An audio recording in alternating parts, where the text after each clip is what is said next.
Eh bien, vous le savez, célébration ce mardi de la 37e édition de la Journée nationale de l'arbre.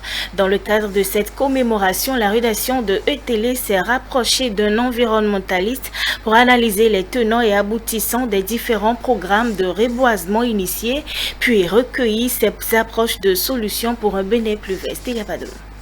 Dans l'optique de pallier l'insuffisance des ressources forestières naturelles au Bénin, plusieurs programmes de reboisement ont été initiés, aussi bien avant et après l'institutionnalisation de la Journée nationale de l'arbre en 1985.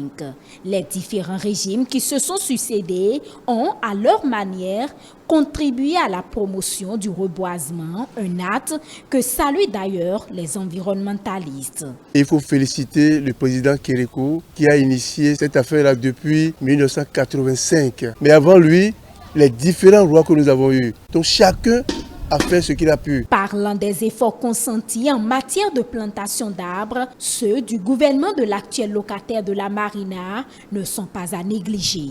La solution la plus simple de juguler le changement climatique, c'est le reboisement.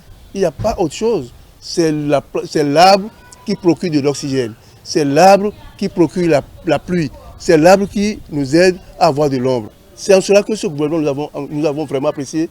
Vous voyez, il y a beaucoup de choses sur les cocotiers, à la plage. Vraiment, on a initié le projet asphaltage. Avait prévu de faire des voies, mettre des toilettes et ceci. Nous sommes très contents aujourd'hui parce que nous avons été très critiques envers le gouvernement parce qu'on a fait des voies sans arbres.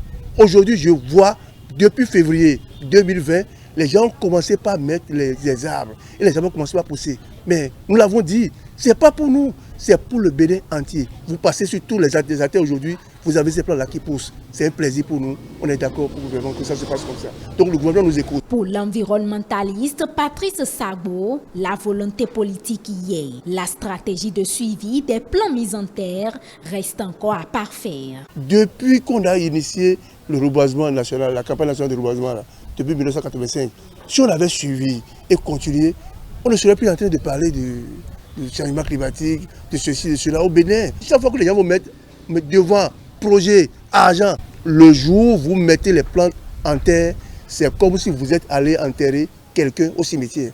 Plus personne ne vient. Les caméras arrivent là, c'est terminé. Il faut finir avec ça et responsabiliser chaque Béninois à s'occuper, à planter d'abord, à s'en occuper. Deuxième chose, les maires que nous avons, les maires doivent donner une priorité au reboisement.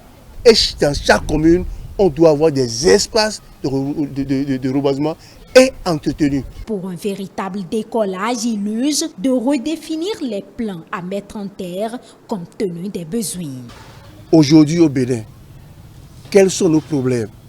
Nous avons besoin des arbres qui procurent la santé, des plants médicinaux. On a besoin des fruitiers. On a besoin des arbres qui donnent la nourriture. Vous savez que l'arbre à pain, aujourd'hui, est très recherché. L'arbre à pain, Blefoutou là, il est très très recherché. Donc nous devons encourager. Là où ça peut bien pousser et donner des bénéfices aux gens, on les encourage à planter ça massivement. Aujourd'hui, il faut rechercher ça, que les gens cessent de dire que l'arbre abrite des sorciers. C'est faux. C'est faux. Tous ceux qui disent que l'arbre abrite des sorciers là, ils ont tort. L'acte de reboisement ne doit pas se limiter qu'au 1er juillet, il doit être en continu pour un Bénin plus vert où il fait bon vivre.